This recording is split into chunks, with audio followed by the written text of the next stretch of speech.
فاتحہ.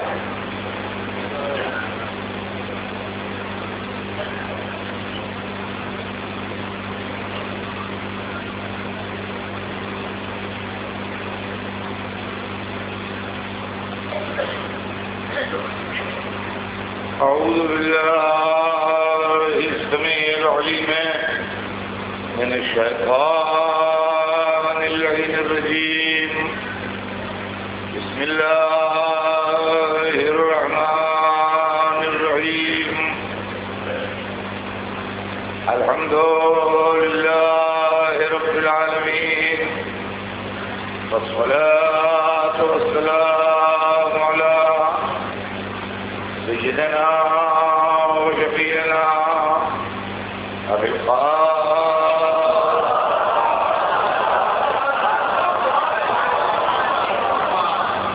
وآله الطيبين الطاهرين المعصومين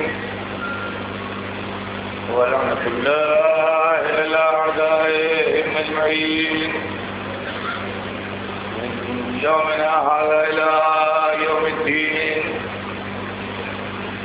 أما بعد فقد قال الله سبحانه تبارك وتعالى في كتابه المبين وهو أصدق الصادقين: إن الدين عند الله الإسلام. صلوات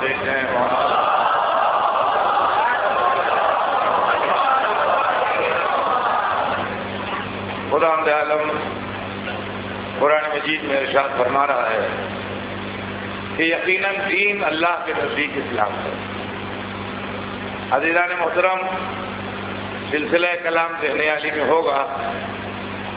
کل جو گفتگو ہمارے آپ کے درمیان ہو رہی تھی وہ وقت کے تمام ہو جانے سے ناتمام رہی. اسلام میں عورت کا معیار کیا ہے اور اسلام نے عورت کو کتنی عزت دی ہے، ہمارے آپ کے درمیان یہ گفتگو تھی. اور اس سلسلے میں نے یہ عرض کیا تھا کہ عورت کی زندگی کے 3 رخ ہیں. وہ بیٹی ہے، وہ زوجہ ہے، وہ ماں. اصل مسئلہ یہ ہے کہ عورتوں کے سلسلے میں سوسائٹی، سماج، رسم و رواج اور دستور یہ ہمیشہ آگے آئے اور مذہب ہمیشہ پیچھے رہا. دستور دنیا یہ ہے اور دستور کائنات یہ ہے کہ طاقتور کمزور سے اپنی غلامی کرانا چاہتا ہے. یہ ہے دنیا کا مزاج کہ طاقتور یہ چاہتا ہے کہ کمزور اسے سلام کرے، طاقتور یہ چاہتا ہے کمزور اسے بڑا مانے. زندگی کے سفر میں عورت کمزور ساتھی ہے، مرد طاقتور ساتھی ہے. نتیجہ یہ ہے کہ مردوں نے عورتوں کی اس کمزوری سے فائدہ اٹھا کے ان کے حقوق چھینے اور الزام رکھا مذہب کے ساتھ.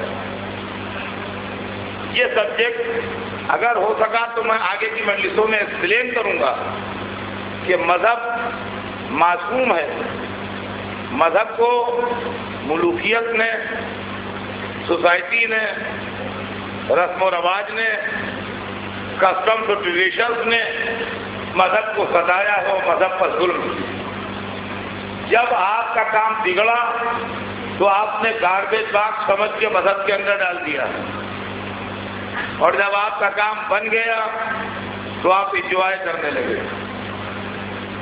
سماجی معاملے ہوں، سوشل معاملے ہوں، اکنامیکل معاملے ہوں، پولیٹیکل معاملے ہوں، جتنے معاملے ہوں، وہ فارسی کی ایک مسئلہ اعلیٰ بلا پر گردن ملا، تو ہر بلا ملا کی گردن پر ڈال دی، مذہب پر ڈال کے ڈال دیا. عورتوں کے سلسلے میں یہ مسائل بڑے اہم ہیں. ان کو سماج نے ظلم کیے ہیں، مذہب نے ان کی حمایت کی. مذہب ہو یا قانون، دونوں کی صرف یہ ہوتی ہے کہ کمزور کو سہارا دے، طاقتور کے لیے نہیں ہے۔ طاقتور تو اپنا قانون خود بنانا چاہتا ہے، طاقتور تو ظلم کرتا ہے دوسرے پر، اس ظلم سے بچانے کے واسطے مذہب بھی سامنے آتا ہے، اسی ظلم سے بچانے کے واسطے قانون بھی سامنے آتا ہے۔ بہت سارے معاملے ہیں ایسے کہ جن کا تعلق سماج سے ہے، الزام مذہب کا ہے۔ ابھی 1.5 برس پہلے کی بات ہے، کیا کوئی بڈھا عرب آیا حیدرآباد میں اور نے 2 لڑکیوں سے جو کزن تھی شادی کی، 16 برس کی لڑکیاں تھیں، 18 برس کی، اور 80 برس کا بڈھا عرب تھا۔ تھوڑے دنوں شادی وادی کر کے وہ غائب ہو گیا، ہوٹل سے چیک آؤٹ کر کے چلا گیا۔ میڈیا والوں کو خبر لگی، انہوں نے اس کو ہائی لائٹ کرنا شروع کیا، الزام اسلام پر آیا۔ ارے صاحب 18 برس کی لڑکی کو 80 برس کے بڈھے سے شادی کرا دیتا ہے مطلب 16 برس کی لڑکی 80 برس کے بڈھے سے شادی ہو جاتی ہے، کوئی تو کھائے۔ ہم کو وہ سہارا ٹی وی جو ہے اس کے نون نے لائیو انٹرویو کے لیے بلایا، شیعہ پرسنل بورڈ کے پریزیڈنٹ تھے۔ تو ہم نے وہاں جا کے ان کے سامنے جب بات کی، دلوں کی سمجھ میں آیا۔ ہم نے کہا اس کا تعلق مذہب سے ہے ہی نہیں، اور اسلام کا اس سے کوئی لینا دینا نہیں ہے، اس لیے کہ اسلام میں آفر لڑکے کی طرف سے نہیں ہے، لڑکی کی طرف سے۔ آپ 16 برس کی لڑکی سے پوچھیے جا کے کہ تم نے اپنے دادا کی زیادہ ایج سے آفر کیوں دیا؟ تو 16 برس کی تھی، تو 18-20 برس کے لڑکے کو آفر دیتی شادی کا؟ تو نے اپنے دادا کی عمر سے زیادہ کو آفر دیا کیوں؟ پہلے اس سے تو پوچھیے۔ تو کہتی ہے میں کیا کروں، میں تو سماج کی قیدی تھی، مجھ سے میرے باپ نے، ماں نے، چچا نے، پھوپھی نے، ماموں نے، خالہ نے، بھائی نے، بہن نے، بہنوئی نے دباؤ ڈالا، میں نے ہاں کر دی۔ اب ان سے پوچھیے کہ تم نے کاہے کو دباؤ ڈالا؟ تو ان کا بھوکے مر رہے تھے، آواز نہیں آ رہی ہے؟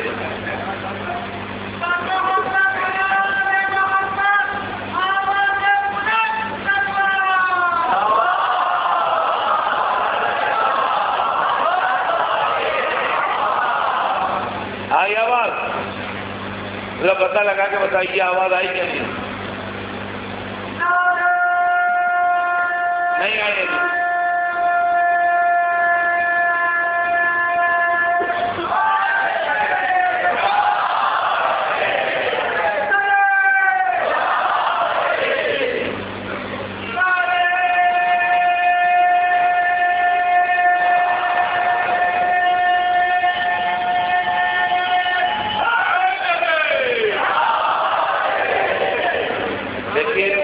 آواز آئی نہیں آئی؟ آ گئی؟ باہر نہیں آواز برابر آ رہی ہے؟ ہاں تو میں کہہ یہ رہا تھا کہ ایک 80 برس کے بڈھے نے آن کے 16 برس 18 برس کی 2 کزن سسٹر سے شادی کر لی، الزام اسلام کے سر گیا۔ تو جب میں وہاں بات کرنے کے لیے پہنچا تو میں نے کہا آفر جو ہے اسلام میں وہ لڑکی کی طرف سے ہے، اور ایک کپڑے جو ہے وہ لڑکے کی طرف سے ہے۔ تو لڑکی سے پوچھیے اس نے آفر کیوں دیا 80 برس کے بڈھے کو؟ تو اس نے کہا کہ میرے خاندان والوں نے دباؤ ڈالا تو میں نے آفر دیا۔ خاندان والوں سے پوچھا کہ تم نے اپنی چھوٹی سی لڑکی کو اوپر کیوں دباؤ ڈالا جو ہم نے 80 برس کے بڈھے کو آفر دیا؟ کہ عرب سے آیا تھا، پیسے والا تھا، بھوکے مر رہے تھے، سوچا یہ بھی فاقوں سے نجات پائے گی، ہو سکتا ہے اس کے سہارے ہم بھی لگ جائیں کہیں وہاں تو ہماری حالات بدل جائیں گے۔ تو اچھے فیوچر کے لیے غریبی کی وجہ سے انہوں نے اپنی لڑکی بیچی۔ جب دیش بگڑ گیا، عرب غائب ہو گیا تو الزام اسلام پر آیا۔ میں نے کہا اسلام کا مسئلہ ہی نہیں ہے، یہ سماجی مسئلہ ہے۔ آپ سوسائٹی سے غربت دور کیجئے، خود بخود غائب ہو جائے گی یہ بات۔ تو عزیزان گرامی، شادی بیاہ میں بھی ایسے ہی ہوتا ہے۔ اسلام میں لڑکیوں کی جو شادی اسلامی ہے، دیکھیے سماجی شادی کی بات میں نہیں کرتا ہوں، جو اسلامی شادی ہے اس کے اندر لڑکی کا باپ ایک پیسہ خرچ کیے بغیر عزت کے ساتھ لڑکی کو اپنے شوہر کے گھر بھیج سکتا ہے. ایک نیا پیسہ خرچ کیے بغیر اسلامی شادی میں لڑکی کا باپ لڑکی کو اپنے شوہر کے گھر بھیج سکتا ہے، بالکل اسلام کے دائرے کے اندر رہتے ہوئے. اس لیے کہ اسلامی شادی میں دو خرچے ہیں، ایک واجب ہے جس کا کرنا مست ہے، ضروری ہے، اور ایک مستحب ہے. مستحب کا مطلب یہ ہوتا ہے کہ دل چاہے کرو ثواب ہے، نہ کرو تو کوئی عذاب نہیں ہے، کوئی گناہ نہیں ہے. شادی میں دو خرچے ہیں اسلامی شادی میں، ایک واجب ہے ایک مستحب ہے. واجب خرچے کا نام ہے مہر، مستحب خرچے کا نام ہے ولیمہ. دونوں خرچے لڑکے والوں کا ہے، لڑکی والوں کا نہیں ہے. مہر بھی لڑکے والوں کا ہے، ولیمہ بھی لڑکے والوں کا ہے. لڑکی والے کو نہ مہر دینا ہے نہ ولیمہ دینا ہے. یہ ایک رواج ہے جو اسلام نے جائز رکھا ہے کہ لڑکی کو جہیز دیا جائے، لیکن جہیز دینا واجب نہیں ہے. لیکن سماج نے یہ کیا کہ جہیز کو واجب کر دیا اور مہر کو قرض کر دیا. جو کمزور کا حصہ تھا وہ قرض ہو گیا، جو مضبوط کا حصہ تھا وہ کیش رہا. رسول نے جب اپنی بیٹی کی شادی کی، سنیے آپ، دنیا میں کسی بادشاہ، کسی سلطان، کسی شہنشاہ، کسی تاجر، کسی بڑے آدمی کی شادی نمونہ نہیں بنے گی. اسلام میں اللہ نے نمونہ اپنے نبی کو بنایا ہے، لہذا جو شادی نبی کریں گے وہ نمونہ بنے گی. جب رسول نے جناب سیدہ کی شادی کی تو مولا علی سے سوال کیا کہ تمہارے پاس مہر دینے کے لیے کیا ہے؟ ایک طرف علی کو پالا ہے، مثل باپ کے ہیں، اور دوسری طرف سوال یا علی تمہارے پاس مہر دینے کے لیے کیا ہے؟ تو انہوں نے بھی اسی صفائی سے جواب دیا، کہا ایک گرا ہے، گھوڑا ہے، تلوار ہے، اور کچھ نہیں. کہا تلوار ضروری ہے، تم جہادوں میں جاتے ہو، گھوڑا بھی ضروری ہے، دور دور میدان میں جاتے ہو. یا علی زرہ تمہارے لیے ضروری نہیں ہے، وہ لوہے کی کرتا ایسا جو پہنا جاتا تھا عرب میں پرانے زمانے میں، اس کو زرہ کہتے ہیں. کہا زرہ بیچ ڈالو تاکہ فاطمہ کا مہر دے سکو. اچھا مولا علی آدھی زرہ پہنتے تھے، ہاں یہ بھی سن لیجئے، مولا علی آدھی زرہ پہنتے تھے. آدھی زرہ کا مطلب زرہ جو ہے وہ لوہے کی جالی کا ایک کرتا ہوتا ہے، دو آستینیں، ایک آگے کا دامن ایک پیچھے کا دامن، تاکہ اگر آدمی پر تلوار یا تیر یا نیزہ پڑے تو اس کا جسم نہ کٹے، اس لیے ہوتا ہے. مولا علی جو زرہ پہنتے تھے اس میں دو آستینیں ہوتی تھیں اور آگے کا دامن ہوتا تھا، پیچھے کا دامن نہیں ہوتا تھا. وہ دامن روکنے کے لیے دو زنجیریں یوں کناس بنا کے لگا لیتے تھے تاکہ آگے کا دامن گر نہ پڑے. پچھلا دامن نہیں بنواتے تھے تو آدھی زرہ ہوتی تھی ان کی. کسی نے ان سے پوچھا بھی تھا کہ یا علی آپ آدھی زرہ کیوں پہنتے ہیں؟ تو فرمایا جسے میدان میں بھاگنا ہو وہ پوری زرہ پہنے.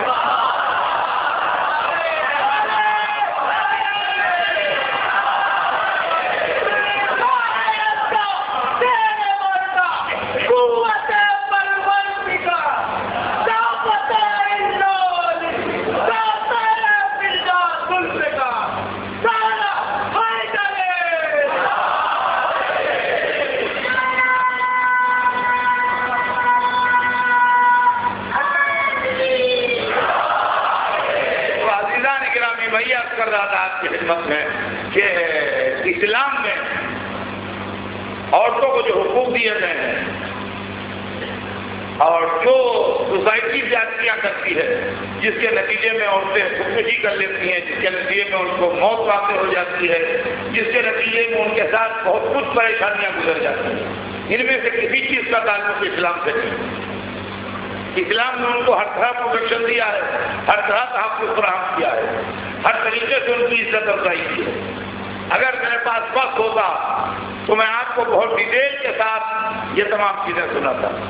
گزشتہ سال کسی بمبئی میں جب عالمی اشیاء پرسنل بورڈ کی طرف سے میں نے نکاح نامہ پیش کیا تو اس کے اندر اسلامی فریم ورک کے اندر رہتے ہوئے میں نے وہ تمام تجویزیں لکھ دی ہیں اور موجود ہیں وہ کہ کس طریقے سے عورت کو ڈائیورس کا بھی اسلام میں حق حاصل ہے، عورت اپنے روٹی کپڑے کا بھی مطالبہ کر سکتی ہے، عورت کے ساتھ اگر کوئی زیادتی کی جائے تو وہ اس کی بھی حفاظت کر سکتی ہے، اور خالی عورت ہی کی بات نہیں، بعضی لڑکیاں بھی بہت ستاتی ہیں، تفسیر کا دوسرا رخ بھی ہے، یعنی کبھی کبھی مظلوم طبقہ بھی ظالم بن جاتا ہے، سمجھے آپ؟ ان کا ہم سپورٹ کر دیں گے تو بند کروا دیں گے، تم نے ہماری آزادی پر کنٹرول کیا تو ہم نے اپنے نکاح نامے میں ان تمام چیزوں کو پیش نظر رکھا ہے اور ان تمام چیزوں کو سامنے رکھ کے بنایا ہے، اور وہ تمام معاملات، وہ تمام واقعات، وہ تمام باتیں کہ جس کی وجہ سے عورتوں کو پریشانی ہوتی ہے یا مردوں کو پریشانی ہوتی ہے یا میٹریمونیل ریلیشن جو ہیں وہ ٹینس ہوتے ہیں، اسلامی قوانین کی روشنی میں ہم نے اس کو تیار کیا، علماء نے اس کو تیار کیا، اور اس کے بعد ہدایت اللہ استحسانی کی نظر سے وہ گزرا، انہوں نے اس کو اپروو کیا جو ہمارے بڑے عالم وقت ہیں، اور اس کے بعد ہم نے اس کو یہیں بمبئی میں گزشتہ سال نومبر کے مہینے میں پیش کیا۔ وہ آج کے غالباً ہیتی کتب خانے کے اندر موجود ہے، اگر آپ اس کو دیکھنا چاہیں یا اس کی اسٹڈی کرنا چاہیں تو آپ اس کو دیکھ سکتے ہیں، اسٹڈی کر سکتے ہیں۔ تو اسلام کے اندر جہاں تک ہے، اب اگر میں ایک ایک چیز تفصیل سے سنانے لگوں تو بھی مجلس نہیں رہے گی، فقہ کا مسئلہ بن جائے گا۔ لیکن عزیزان گرامی یہ بات میں آپ سے عرض کر دوں کہ مغربی میڈیا جو ہے وہ ہمارے ساتھ ناانصافی کرتا ہے، اور نہ جانے کیوں ان کو ہماری باتیں پسند نہیں آتی، وہ اپنے حساب سے اپنی تہذیب کے آئینے میں ہم کو دیکھنا چاہتے ہیں۔ نتیجہ یہ ہوتا ہے کہ یہ الزام لگایا جاتا ہے کہ مسلمان یہ ہیں اور مسلمان وہ ہیں، اور مسلمان ایسے ہیں اور مسلمان ایسے ہیں۔ آپ نے اسلام کو پڑھا نہیں، آپ نے قرآن کو پڑھا نہیں، آپ نے سیرت سرور کائنات دیکھی نہیں، آپ نے معصوم عالم کی زندگی کو اسٹڈی کیا نہیں، آپ نے اسلامی عورت کو نہیں دیکھا، آپ نے شہنشاہوں کے درباروں میں جا کے عورتوں کو دیکھا تو آپ کی سمجھ میں وہ عورتیں آئیں، اس کا دور سے دور تک کہیں اسلام سے تعلق نہیں۔ اور عزیزان گرامی، مجھے افسوس اس بات کا ہے کہ ہمارے ملک میں بھی بہت سی باتیں ایسی ہوتی ہیں کہ جو مغربی میڈیا سے متاثر ہو کے لوگ کرتے ہیں۔ ان کو سوچنا چاہیے کہ ہمارے ایشیا کی، ہمارے سب کانٹیننٹ کی، ہمارے ہندوستان کی ایک تہذیب ہے، اور ہندوستان کی تہذیب کے امین تمام ہندوستانی باشندے ہیں، خالی مسلمانوں ہی پر ذمہ داری نہیں ہے۔ ہندوستان کا جو کلچر ہے، ہندوستان کی جو تہذیب ہے، ہندوستان کی جو تمدن ہے، ہندوستان کا جو دستور ہے وہ بہت پرانا اور بہت عظیم اور بہت قیمتی ہے، اور اس ملک کے اندر ہمیشہ سے مختلف قومیں، مختلف لوگ، مختلف نظریات کے ماننے والے اور مختلف عقائد کے ماننے والے بستے آئے ہیں، اور ہندوستان کو یہ شرف بھی حاصل ہے کہ اس ملک نے دنیا کی تاریخ میں ہمیشہ ٹالرنس کا مظاہرہ کیا ہے، اس ٹالرنس کا مظاہرہ دنیا کے کسی ملک نے نہیں کیا ہے۔ یہ ملک جو ہے اس میں اور دنیا کے دوسرے ملکوں میں فرق ہے، کبھی کبھی مالی ایسا گلدستہ بناتا ہے کہ اس میں سارے پھول گلاب کے ہیں، اس میں سارے پھول بیلے کے ہیں، ان میں سارے پھول گیندے کے ہیں، اس کے اندر ایک طرح کے پھول ہوتے ہیں۔ کبھی مالی ایسا گلدستہ بناتا ہے کہ 10-12 قسم کے پھول ملا کے ایک گلدستہ بناتا ہے، اس کے اندر رنگا رنگ پھول ہوتے ہیں۔ ہمارا ہندوستان ایک رنگ کے پھولوں کا گلدستہ نہیں ہے، بلکہ کئی رنگ کے پھولوں کا گلدستہ ہے۔ لیکن اگر گلدستے کے ایک دو پھول مرجھا جائیں گے تو پورے گلدستے کی خرابی ہے، یہ سمجھ لیجیے آپ۔ پورا گلدستہ برا لگے گا اگر دو پھول اس کے اندر مرجھائے ہوئے ہوں۔ سب پھولوں کو تر و تازہ رہنا چاہیے، جب بھی گلدستہ اچھا لگے گا۔ آج ہندوستان کی یہ تہذیب نہیں ہے، یہ مغربی میڈیا کا اثر ہے کہ صاحب ہم تقریر کی آزادی کا قائل ہیں، ہم تحریر کی آزادی کا قائل ہیں۔ تقریر و تحریر کی آزادی وہیں تک آزادی ہے جہاں تک دوسرے کی دل آزاری نہ ہو، جہاں سے دوسرے کا دل دکھ ہے، وہاں سے نہ کسی کی تقریر آزاد ہے نہ کسی کی تحریر آزاد ہے۔ آزادی زندہ رہتی ہے پابندیوں میں، اور اگر پابندیاں ہٹا کے آپ آزادی دیجیے گا تو آزادی موت کا پیغام بن جائے گی۔ سڑک کے اوپر آپ گاڑی ڈرائیو کر کے آتے ہیں تو آپ کو گاڑی چلانے کی آزادی ہے، مگر اس آزادی کے ساتھ کچھ پابندیاں بھی ہیں۔ اپنے بائیں سے چلیے، داہنے سے نہ چلیے، جب سگنل ریڈ ہو جائے تو رک جائیے، جب کوئی سامنے آ جائے تو بریک لگائیے، ریس ڈرائیونگ نہ کیجیے۔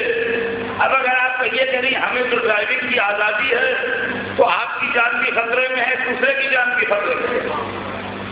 بڑے افسوس کی بات ہے کہ آج آزادی کو 60 برس سے زیادہ ہو گئے، لیکن ابھی تک ہندوستان کی گورنمنٹ کو مسلمانوں کے جذبات کا احساس نہیں ہے۔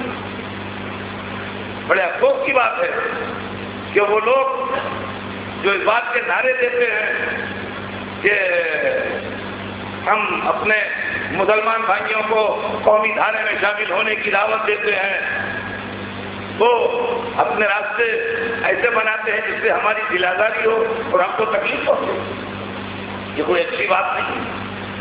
سلمان رشدی ہو یا تسلیمہ نسرین ہو، ہندوستان جیسے ملک میں ایسے لوگوں کی گنجائش نہیں ہے۔ اور آپ یہ سمجھ لیجیے کہ کوئی ہو اس کو کسی کی دل آزاری کرنے کا حق نہیں ہے۔ اب یہ صاحب آزادی تقریر تو کسی کے باپ کو کوئی گالیاں دے اور جب وہ لڑنے پر تیار ہو، کہے صاحب بڑا ظالم آدمی ہے، لڑنے پر تیار ہو گیا، ارے اس کو تقریر کی آزادی ہے، بولنے دیجیے اسے۔ تو عزیزان گرامی، ایسی دنیا میں تقریر کی آزادی کہیں نہیں ہوتی۔ ایک طرف آپ ہم سے کہتے ہیں کہ آپ الگ الگ رہتے ہیں، دوسری طرف آپ ہماری دل آزاری کرتے ہیں، ہم کو دکھ پہنچاتے ہیں۔ میں بے شک اس بات کا قائل نہیں ہوں کہ ہم سڑک کے اوپر بڑے بڑے جلوس لے کے احتجاج کرنے آئے، اس لیے کہ اس کے اندر ہوشیار لوگ اپنے آدمی شامل کر کے ہمارا ٹکراؤ پولیس سے کرا دیتے ہیں، اس کے اندر فائرنگ میں 10-5 آدمی جاں بحق ہو جاتے ہیں، اور اس کے بعد الزام لگتا ہے کہ کچھ بدماش لوگ تھے اور کچھ ایسے تھے اور سماج دشمن عناصر تھے جنہوں نے ایسا کیا ایسا کیا ایسا کیا۔ لیکن مسلمانوں کو بھی اپنے دانشوروں اور اپنے اسکالرس کا ایک سیل بنانا چاہیے جو ہندوستان میں مستقل ایسے مسائل کے اوپر بات رکھے کہ ہندوستان میں کسی فرقے کی دل آزاری نہ ہو، اور ہندوستانی گورنمنٹ کو بھی ایک سیل ایسا بنانا چاہیے جو اس بات کے اوپر نظر رکھے کہ ایسا کوئی کام نہ ہونے پائے جس سے ہندوستانی عوام میں سے کسی ایک فرقے کی توہین ہو اور کسی ایک فرقے کی دل آزاری ہو۔ آپ سیاسی لڑائی لڑیے، آپ سڑکوں پر نہ لڑیے، میں سڑکوں پر لڑائی لڑنے کا مشورہ نہیں دیتا، لیکن آپ اپنے مسلم نیتاؤں سے کہیے کہ ان پارٹیوں کو چھوڑ دیں جو پارٹیاں ایسی باتوں کی ذمہ دار ہیں۔ جب ایک دن میں ایک شہر سے 200 استعفے جائیں گے تو ان کو احساس ہوگا کہ ہماری پارٹی جو ہے ایک فرقہ جو ہے وہ ٹوٹ رہا ہے، کٹ رہا ہے، ورنہ وہ یہی سیاسی کھیل کھیلتے رہیں گے، آپ کو پولیس سے ٹکراتے رہیں گے، آپ کے اوپر لاٹھی چارج ہوتا رہے گا، آپ کو فائرنگ ہوتی رہے گی، دل آزاری بھی آپ کی ہوگی، الزام بھی آپ کا آئے گا، جان بھی آپ کی جائے گی۔ میں ایسی ہر تحریک کی شدید مذمت کرتا ہوں جس سے کسی بھی ایک فرقے کی دل آزاری ہو، مسلمان ہو یا کوئی دوسرا فرقہ ہو، اور میں اپنے آل انڈیا شیعہ پرسنل لا بورڈ کی طرف سے بھی ایسی چیزوں کی مذمت کرتا ہوں کہ ایسے لوگوں کو ہندوستان بلایا جائے، ایسے لوگوں کو ہندوستان میں ویزے دیے جائیں، یا ایسے ہندوستانیوں کو انکریج کیا جائے کہ یہ دوسروں کے دلوں کے خیال میں رکھیں اور دلوں کے آپ کینے توڑ دیں۔ یہ میری آواز سن لیں حکومت کے ذمہ دار بھی کہ ہم اسی ملک کے ہیں، ہم باہر کے نہیں ہیں، تو ہمیں بالکل حق موجود ہے، پہنچتا ہے کہ ہم برابر سے دعویٰ کریں کہ اس ملک کے کسی انسان کو اس ملک کے باشندوں کی دل آزاری کرنے کا کوئی حق نہیں پہنچتا ہے، اور ہر ایک حکومت کا یہ فرض ہے کہ وہ ہر ایک کے دل کے خواہشات کا خیال رکھے۔ کسی کو کیا ہو بقول میر انیس، کسی کو کیا ہو دلوں کی شکستگی کی خبر کہ ٹوٹنے میں یہ شیشے صدا نہیں رکھتے۔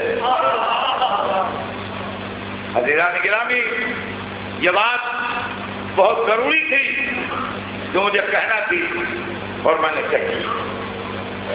ہمارے آپ کے درمیان جو گفتگو ہے میں کل اس کو کہنا چاہتا ہوں، لیکن کل میرے پاس وقت ختم ہو گیا۔ آپ ایک کوئی چھوٹا سا آرگنائزیشن جس کے اندر 50 آدمی 25 آدمی ہیں، وہ کسی کو انوائٹ کرتا ہے اور ہندوستان کے 25 کروڑ مسلمانوں کے جذبات کا خیال نہیں رکھتا، یہ کون سی حکومت ہے؟ کیا ہوتا ہے؟ کون سا تماشا ہے؟ پورے ملک کے اندر آپ خود بے چینی پیدا کرتے ہیں، اور بے چینی پیدا کر کے آپ الزام رکھتے ہیں دوسروں کو۔ یہ مہمان نوازی نہیں، یہ دوستی نہیں ہے۔ مہمان کیے جاتے ہیں مگر مہذب لوگ، غیر مہذب لوگ مہمان نہیں کیے جاتے۔ ہندوستان ایک مہذب ملک ہے، آپ ضرور مہمان بلائیے، مگر تمیزدار لوگوں کو جو دوسروں کو گالیاں دیا کرتے ہیں ان کو مہمان نہ بلائیے، ان کی میزبانی نہ فرمائیے،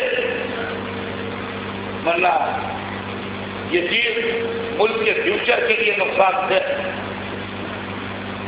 عزیزان گرامی، یہ بات کل میرے پاس وقت نہ تھا اور میں نے سوچا کہ بیان اگر آج بھی اس طرح گھوم گیا تو آج بھی وقت نہ رہے، لہذا میں نے چاہا کہ میں آج بیچ میں بیان روک کے اپنا وہ پیغام آپ تک پہنچا۔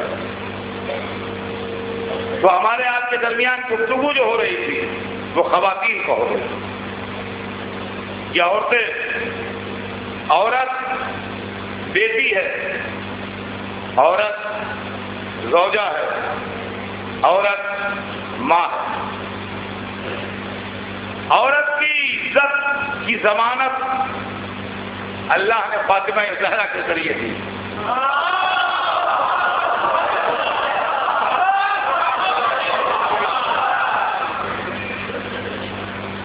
سرور کائنات کو اللہ نے جو لقب دیا، سنیے یہ چیز ذہن میں رکھیے کہ عورت کے 3 روپ ہیں، وہ بیٹی ہے، وہ بیوی ہے، وہ ماں ہے۔ یہ بیان کرتے چل رہا تھا۔ اللہ نے اپنے حبیب کو لقب دیا، آپ کو معلوم ہے کیا؟ رحمت للعالمین، تمام عالموں کے لیے رحمت۔ اللہ رب العالمین، محمد رحمت للعالمین، تمام عالمین کے لیے رحمت، زمین کے لیے رحمت، آسمان کے لیے رحمت، چاند کے لیے رحمت، تاروں کے لیے رحمت، سورج کے لیے رحمت، انسانوں کے لیے رحمت، جنوں کے لیے رحمت، مخلوقات کے لیے رحمت، کائنات کے لیے رحمت، فضاؤں کے لیے رحمت، ہواؤں کے لیے رحمت، ماضی کے لیے رحمت، مستقبل کے لیے رحمت، اپنے کے لیے رحمت، پرائے کے لیے رحمت، دوست کے لیے رحمت، دشمن کے لیے رحمت۔ جو پوری کائنات کے لیے رحمت ہو وہ محمد ہے، جو محمد کے گھر میں رحمت بن کے آئے وہ فاطمہ ہے۔ محمد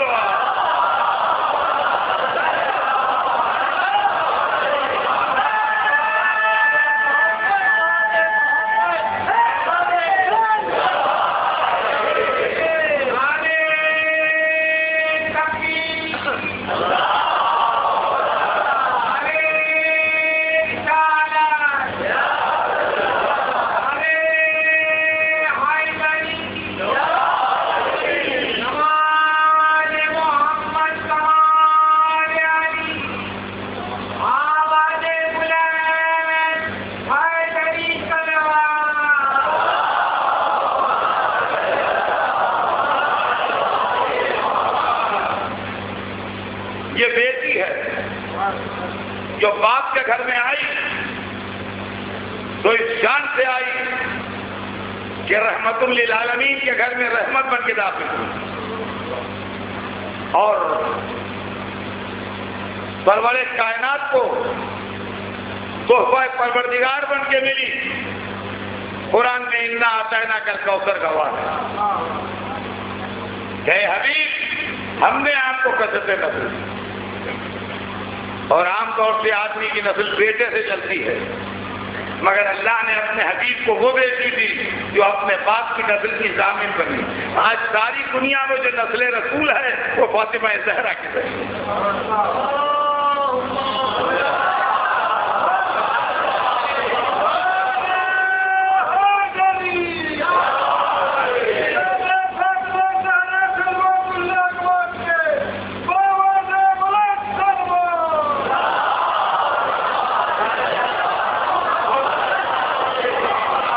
جیسا میں نے کل آپ کی خدمت میں عرض کیا کہ بیٹی باپ کے گھر میں تھوڑے دنوں رہتی ہے، اس کے بعد دوسرے گھر جاتی ہے. جب فاطمہ عمر کی اس منزل میں آنے لگی کہ اب شادی کے دن قریب آ رہے ہیں تو رسول کے پاس پیغام آنے لگے، پیسے والوں کے پیغام، جیسے والوں کے پیغام، گھروں والوں کے پیغام، حیثیت والوں کے پیغام، سرداروں کے پیغام.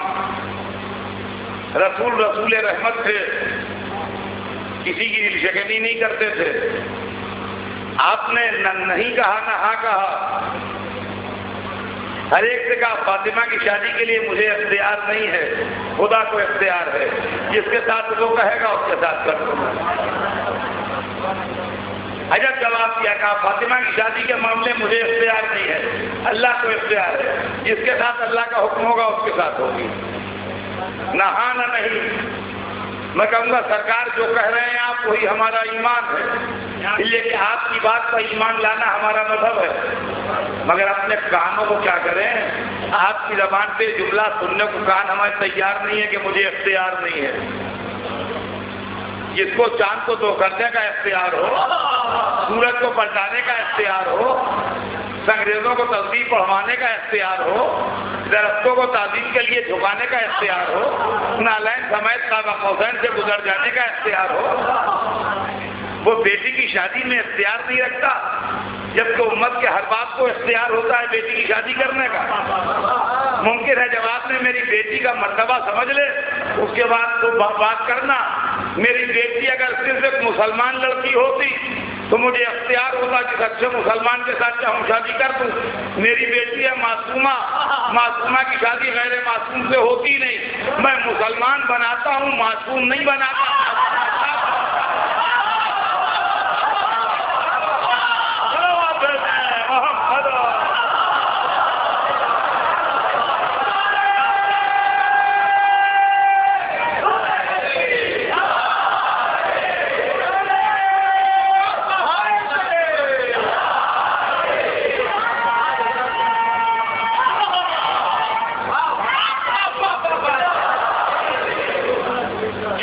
مجھے اختیار نہیں، اللہ کو اختیار ہے، جس کے ساتھ وہ کہے گا اس کے ساتھ. تاریخ بتاتی ہے کہ اسی مقصد سے جب علی آئے کہ رسول کو پیغام دیں تو علی سے پہلے جبرائیل آئے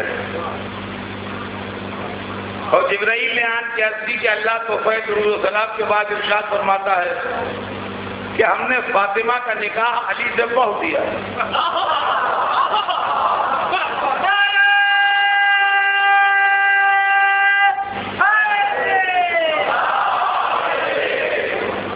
ہم نے فاطمہ کا نکاح علی سے پڑھ دیا.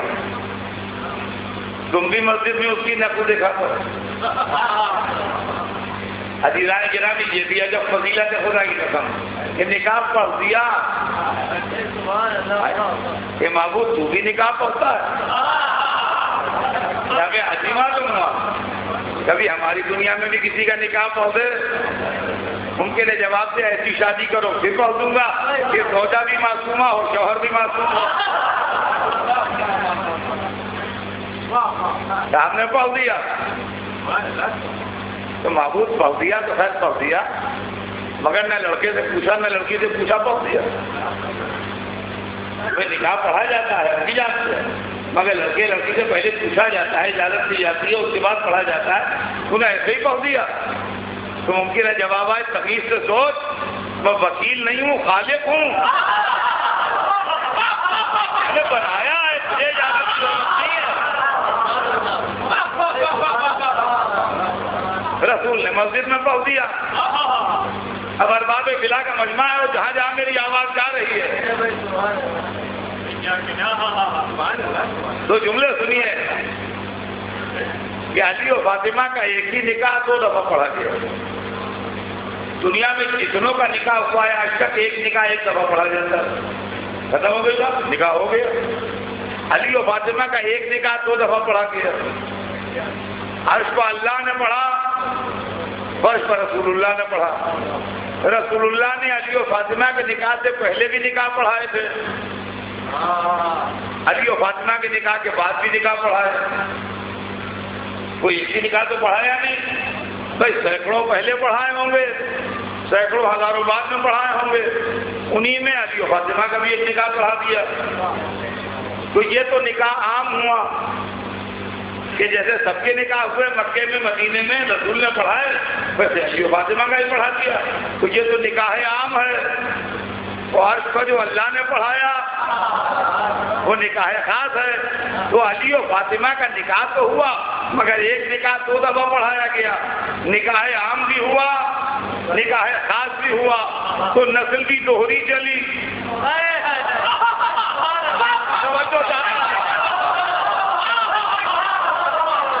توجہ چاہتا ہوں، نسل بھی دوہری چلی۔ نسل عام میں وہ سادات ہیں جو ساری دنیا میں پھیلے ہیں، نسل خاص میں وہ امام ہے جس کے پاس تعلق ہے۔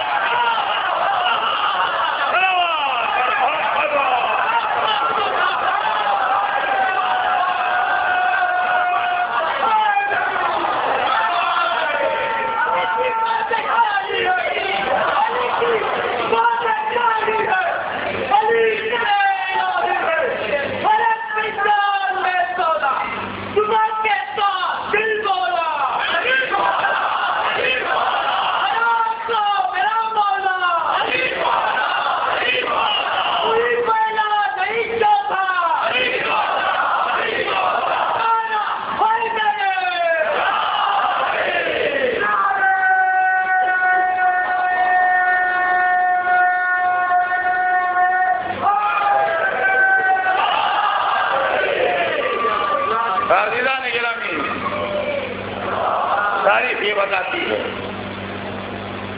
کہ جب جبرائیل آ گئے اور علی آئے خدمت رسول میں سب جھکا کے بیٹھے، اب سمجھیے آج مشکل کشا مشکل میں پھنسے، کیا کہیں رسول سے؟ تو ان کی مشکل کشائی رسول نے کی، کہا یا علی جس لیے آئے وہ مجھے معلوم ہے۔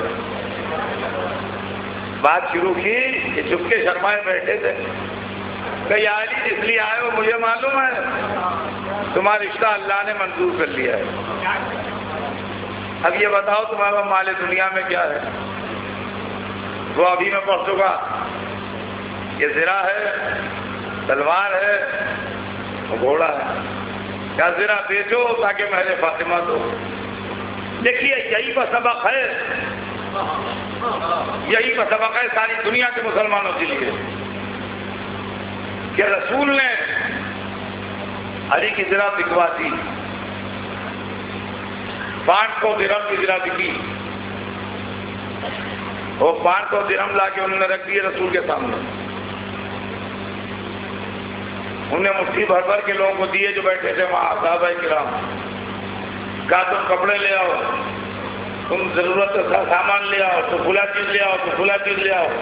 وہ بھی اتنے سلیقے سے خرید کے لائے کہ نہ 1 درہم گھٹا نہ بڑھا، 500 درہم کا سامان آ گیا۔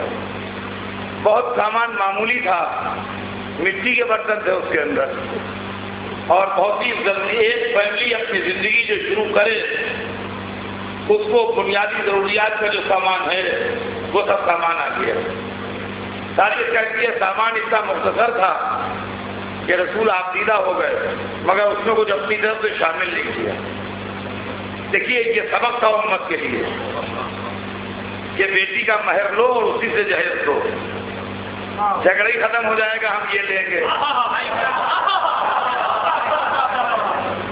آپ کو کار چاہیے، آپ کار والا مہر دیجیے، آپ کو اسکوٹر چاہیے، آپ اسکوٹر والا مہر دیجیے، آپ کو فلیٹ چاہیے، آپ فلیٹ والا مہر دیجیے۔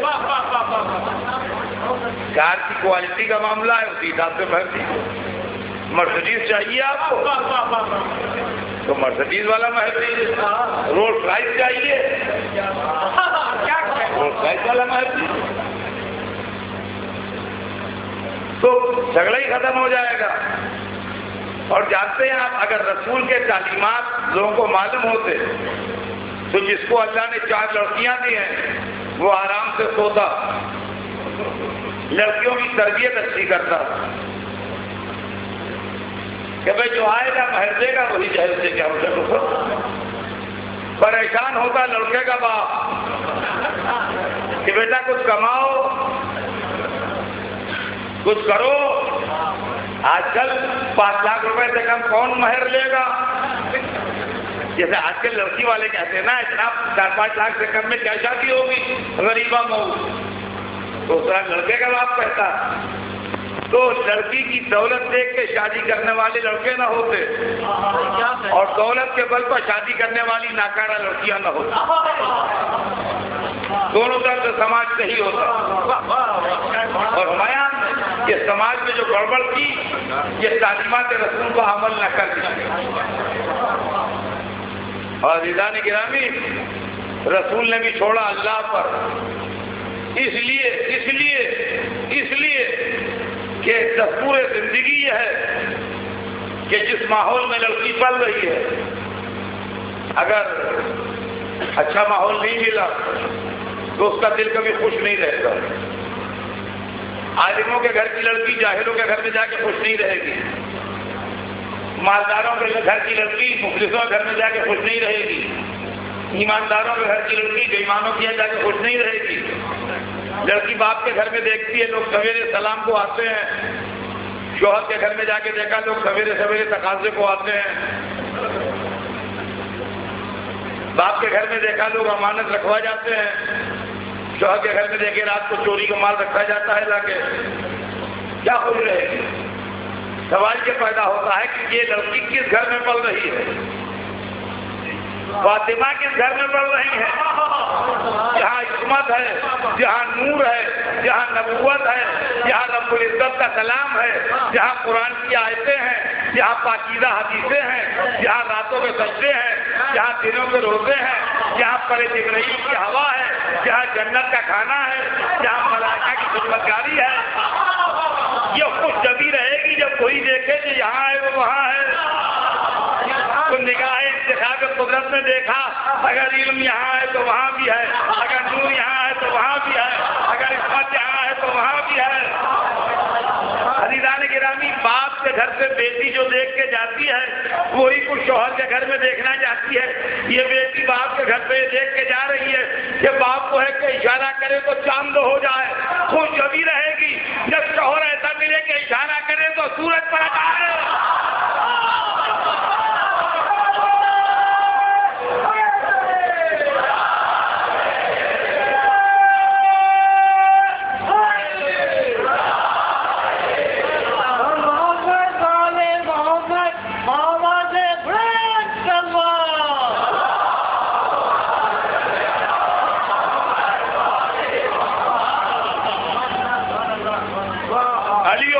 کی شادی ہوئی، اب دوسری زندگی شروع ہوئی، زوجہ اور شوہر کی زندگی۔ تو کبھی علی سے کوئی فرمائش نہ کی، کبھی علی سے کوئی شکوہ نہ کیا، کبھی کسی بات پر ناراضگی کا اظہار نہ کیا، زندگی گزرتی رہی۔ تو ایسی زوجہ جو شوہر کے لیے سبب عزت بن گئی۔ اور عزیزان گرامی، اللہ نے وہ نسل پاک عطا کی جس کو قرآن میں لولو و مرجان کہا گیا، موتی اور مونگے کہہ کے جن کو قرآن مجید نے اظہار کیا، اور ایسی نسل پاک عطا کی کہ جو اسلام کی ضامن بن گئی، دین کی ضامن بن گئی۔ عزیزان گرامی، زندگی رہی تو کل اب جو کوئی بھی عرض کروں گا وہ عرض کروں گا، بیان کل آگے بڑھے گا تھوڑا۔ آج تو اتنا سن لیجئے کہ فاطمہ زہرا وہ ماں ہیں، جہاں جہاں میری آواز آ رہی ہے غور سے سنیے گا، فاطمہ زہرا وہ ماں ہیں کہ حسن مجتبیٰ سے لے کے آج تک جتنے بیٹے ہیں اپنی ماں پر فخر کر رہے ہیں۔ آج بھی ہر سید فخر کرتا ہے کہ میری ماں فاطمہ ہے۔ تو دنیا میں کوئی ماں اپنی اولاد کے لیے اس طرح سبب افتخار نہ بنی جیسے فاطمہ زہرا اپنی اولاد کے لیے۔ یہ ہے فاطمہ زہرا کہ وہ ماں ہے کہ 1400 برس گزرنے کے بعد بھی آج تک اس کی اولاد جو ہے وہ اس پر نازل کہ فاطمہ زہرا ہماری طرف، فاطمہ زہرا ہماری طرف۔ اور عزیزان گرامی، وہ لوگ جو چاہتے تھے کہ رسول کی نسل نہ چلے، اور وہ لوگ جو اس بات کو کہہ کے خوش ہوتے تھے کہ محمد ابتر ہیں، یعنی محمد کی نسل قطع ہو گئی۔ حالانکہ قرآن نے تماچا مارا کہ انا شانہ کا ہوا ابتر، میرے حبیب تمہاری نسل نہیں ختم ہوئی، تمہارا دشمن ابتر، تمہارے دشمن کی نسل قطع ہو گئی۔ مگر ابتر کہنے والوں سے فاطمہ کے بیٹے دیکھنے لگے، فاطمہ کے بیٹے دیکھے لگے، حسن مجتبیٰ کو زہر دیا گیا، اور ایسا ظالم زہر جس نے کلیجے ٹکڑے کر دیے، اور حسین کو 3 دن کا بھوکا پیاسا بلا کے کربلا میں فاطمہ کا باغ لٹ رہا تھا، فاطمہ کے گود کے بالے قربان ہو رہے، یہ فاطمہ ہی کے بیٹے تھے، علی اکبر ہو یا قاسم، یہ نسل پاک فاطمہ ہی تو تھی، علی اکبر ہو یا اون محمد، یہ فاطمہ ہی کی اولادوں کے دل کے ٹکڑے تو تھے۔ اور عزیزان گرامی، جو فاطمہ کا بیٹا نہیں بھی تھا، اس نے فاطمہ کے بیٹے کو ایسے کہا کہ فاطمہ نے اسے بھی اپنا بیٹا کہا۔ آپ سمجھ گئے کون؟ جس کی ماں کبھی اپنے بیٹے پر نہیں روئی، جب روئی حسین پر روئی تو یہ کہہ کے روئی کہ تمہاری ماں زندہ ہے، میں اس پر روؤں گی جس کی ماں نہیں ہے۔ یہ تو تاریخ میں ہر ایک نے پڑھا ہے، ہر آدمی جانتا ہے اس مجلس کہ بی بی ام المؤمنین کبھی حضرت عباس پر نہیں روئی، جب روئی حسین پر روئی، مگر میرا دل کہتا ہے خاندان کرم فاطمہ زہرا دیکھ کے کہ جب ام المؤمنین حسین پر رو رہی ہوتی ہوں گی تو جنت سے فاطمہ قبر عباس پر آتی ہوں گی، میں تیری ماں ہوں، تجھے رونے آئی ہوں۔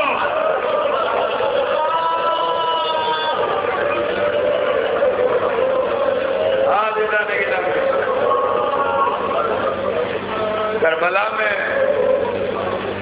فاطمہ زہرا کا باغ اجڑ گیا۔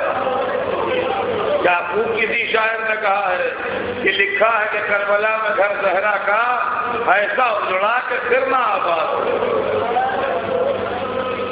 محرم گزرتا جا رہا ہے، فاطمہ زہرا کے گھرانے کا ماتم کر رہے ہیں آپ۔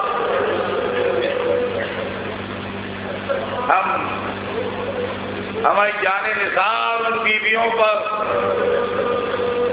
ہم قربان ان ماؤں پر جنہوں نے دنیا میں ایسی تاریخ لکھ دی کہ جس تاریخ کا جواب نہیں. کربلا کی عورتیں اللہ اللہ اللہ اللہ.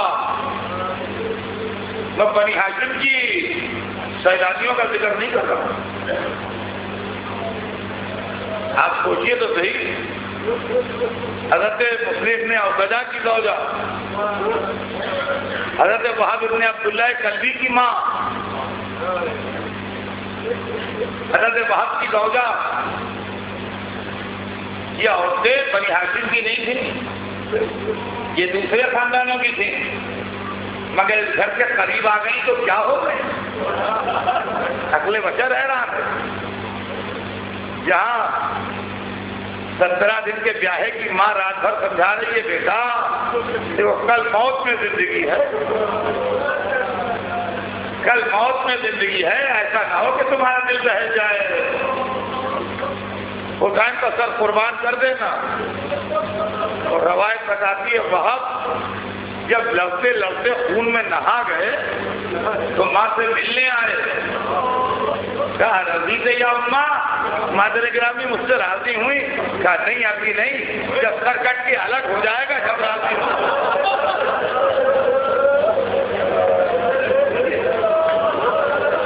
یہ ہے کربلا کی مائیں. زوجہ وہاب لڑ رہے وہاب، دیکھا ہاتھ میں خیمے کی چکلی ہے، چلی آ رہی ہے دوڑتی ہوئی، لوگ سر پر مارتی ہوئی. کہا کیا کر رہی ہو؟ کہا وہاب حسین کی صدا استغاثہ نے میرے رگے دل کو توڑ دیا. میں نے خوب سنا حسین کہہ رہے تھے واہ قلت ناصرہ، آج میرے مددگار کتنے کم ہیں. مسلم نے اوسجا کی زوجہ جب مسلم کا لاشا خیمے میں آیا تو بچے کو باہر نکالا. کہا مولا اس کو اجازت دیجیے. بچے نے کہا مولا مجھے اجازت. کہا پلٹ جا، تیری ماں کے لیے تیرے باپ کا غم بہت ہے. کہتے مولا میری ماہی نے تلوار باندھ کے بھیجا، میری ماہی نے تلوار باندھ کے بھیجا ہے آقا.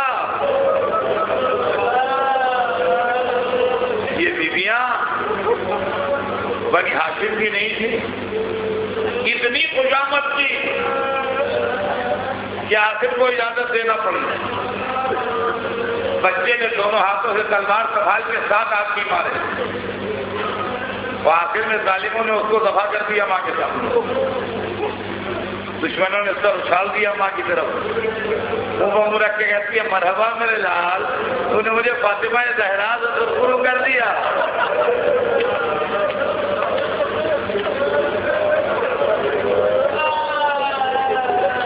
یہ تو وہ مائیں تھیں جو بنی ہاشم سے نہیں تھی. لیکن ہماری جانیں نثار ہو جائیں ان ماؤں پر جن کا تعلق ہاشمی گھرانوں سے تھا، لیکن ایک ماں ایسی تھی کہ جو کبھی اپنے بچوں پر نہ روئی. زینب کبریٰ نے اپنے لال حسین کا قربان تو کیے مگر کبھی اور محمد کو یاد کر کے روئی نہیں.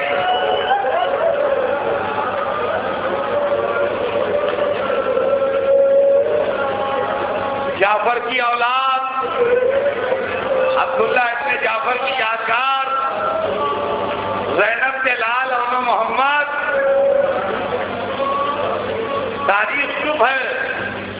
میر انیس بولے ہیں کہ ماں بچوں کو سمجھا رہی ہے میدان جنگ کے گر کہ تم کیوں کہو کہ لال خدا کے ولی کے ہو، فوجیں پکارے خود کے نواسے علی کے ہو.